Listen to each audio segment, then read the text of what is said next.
నియంత్రణ రేఖ వెంట తమ దేశ సైనిక శిబిరాలను ధ్వంసం చేసినట్లు భారత సైన్యం చేసిన ప్రకటనతో పాకిస్తాన్ డాంబికాలకు తెరతీసింది. తమ దేశ వైమానిక దళానికి చెందిన జెట్ విమానాలు ఈ ఉదయం భారత్లోని సియాచిన్ గగనతలంలో ఎగిరినట్లు పాకిస్తాన్ ప్రసార మాధ్యమాలు వెల్లడించాయి.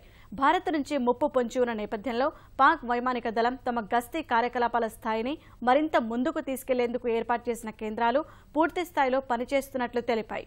భారత సరిహద్దులోని స్కర్దు వద్ద ఏర్పాటు చేసిన ఈ కేంద్రాన్ని పాక్ వైమానిక దళ ప్రధాన అధికారి సోహెల్ అమన్ కూడా సందర్శించినట్లు పాక్ ప్రసార మాధ్యమాలు వెల్లడించాయి.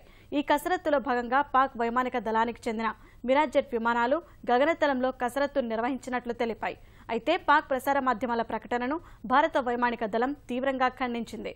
పాకిస్తాన్ పేర్కొంటున్నట్లు సియాచిన్లో ఎలాంటి గగనతల ఉల్లంఘన జరగలేదని స్పష్టం చేసింది.